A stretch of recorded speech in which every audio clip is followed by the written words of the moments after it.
Your 5-year plan is a beautifully illustrated map to a city that will have burned down by the time you get there. Most people think the secret is to have a better plan, a more detailed map. They are wrong. The debate between a focused life plan and a life of open options is a conflict between two fundamental virtues, and brilliant people occupy both camps with religious conviction. Both paths promise fulfillment, both hide their own unique forms of ruin. Where do you stand? By the end of this, you might change your mind. Let's call the first philosophy the portfolio approach to life. Its central belief is that the future is radically unknowable. Plans are fragile. The world is defined by shocks, by technologies that come from nowhere, by industries that vanish overnight.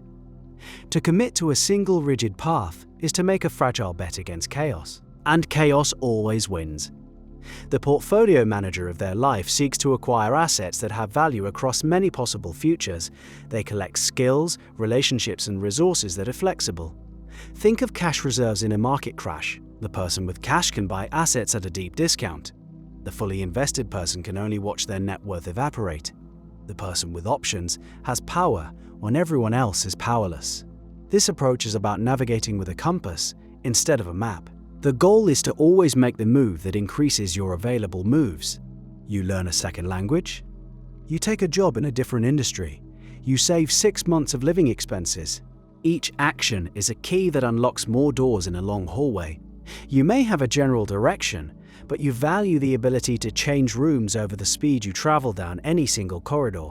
Consider the classic example, the hyper-specialized coder fluent in a programming language that's about to be made obsolete.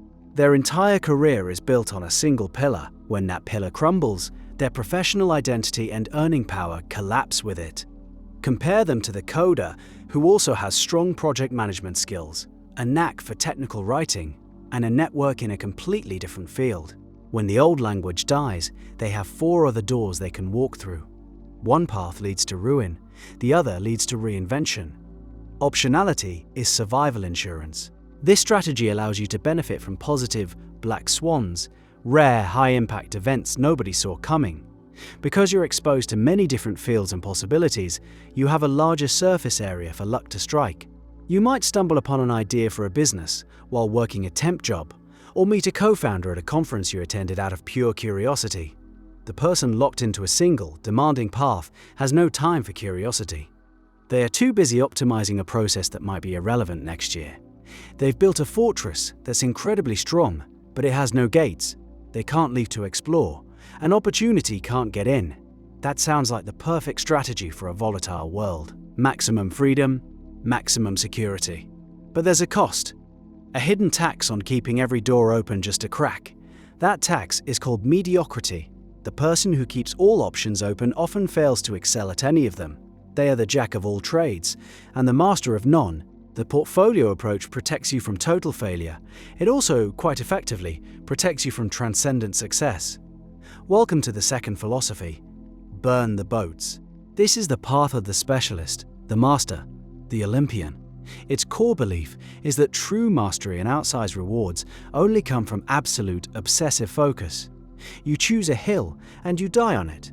You close every other door, lock them, and throw away the keys.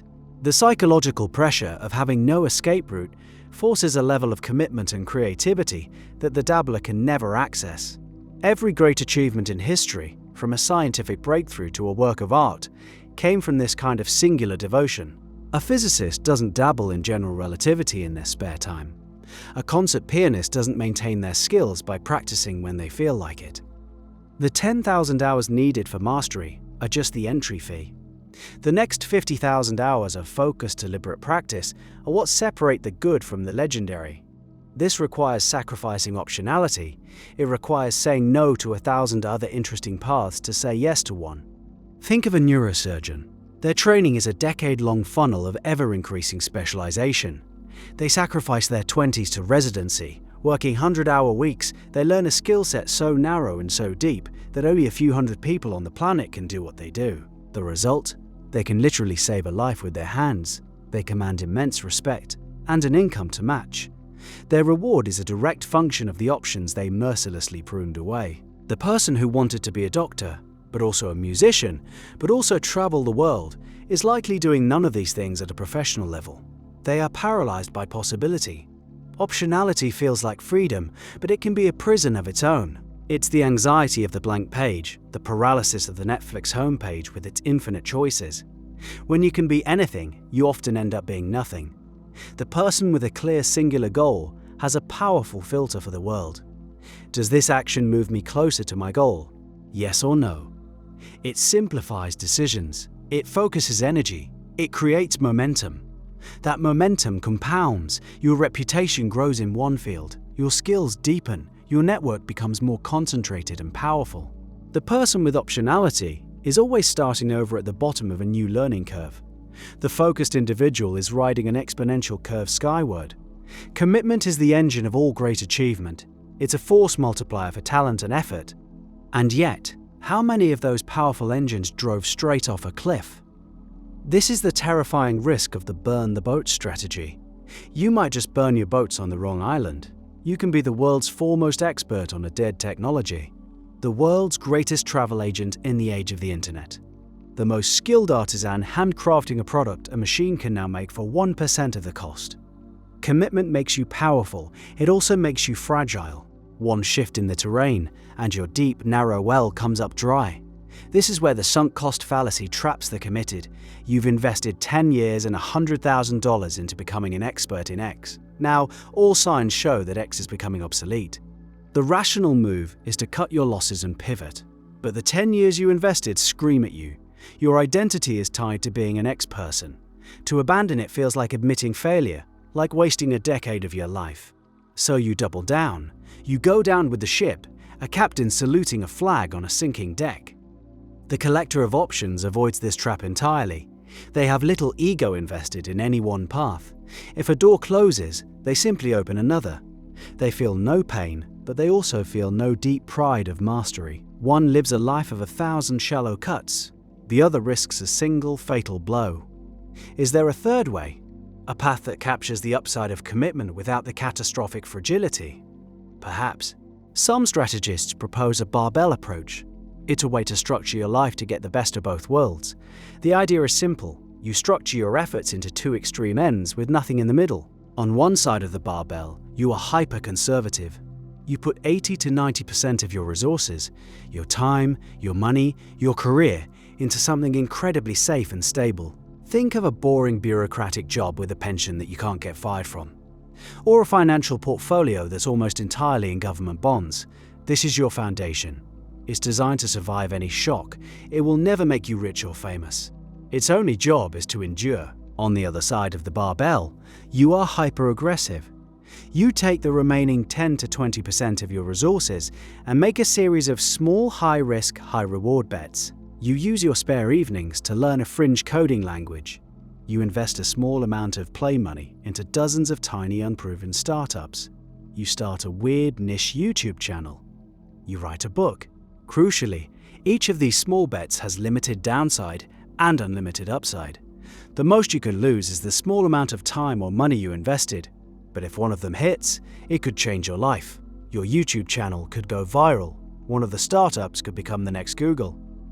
The weird skill you learned could suddenly be in massive demand. This barbell model avoids the fatal flaws of the other two paths. It avoids the all-in fragility of the single-plan neurosurgeon whose career can be ended by a tremor in their hand. It also avoids the master of none mediocrity of the person who spreads their main effort across 5 different things. You have a rock-solid base that pays the bills and lets you sleep at night. And you have a portfolio of lottery tickets giving you exposure to massive, unpredictable upside. You are simultaneously safe and dangerous. You've combined the soul of a bureaucrat with the soul of an adventurer. That sounds like the perfect synthesis, a logical, elegant solution.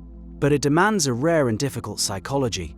It requires the discipline to grind away at the boring, safe job without letting it crush your spirit. It requires the energy to pursue your risky bets after a long day of safe work.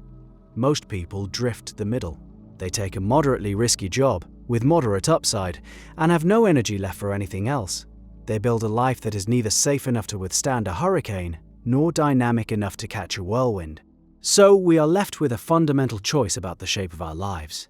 Do we pursue the path of focus, digging a single deep well in the hopes of striking a gusher, knowing it might come up dry? This is the path of potential mastery, of depth, of legacy. It's the path of the artist, the scientist, the athlete. The risk is total failure, the reward is greatness. Or do we build a sprawling system of canals, collecting rain from a wide area? This path ensures we will never go thirsty. It provides security and flexibility in a world that punishes rigidity. This is the path of the entrepreneur, the generalist, the investor. The risk is a life of dabbling, of never reaching your full potential in any one domain. The reward is resilience. The barbell strategy offers a hybrid, but it's a demanding art form. It asks you to be two different people at once, a monk and a gambler. The choice isn't just about career strategy, it's a choice about identity. Are you the kind of person who derives meaning from the depth of your commitment or from the breadth of your freedom? There is no single right answer. There is only your answer. So where do you place your bet? Are you building your life like a spear, designed for a single, decisive thrust? Or are you weaving a net, strong enough to catch whatever the unpredictable ocean throws at you? What does your portfolio of life look like?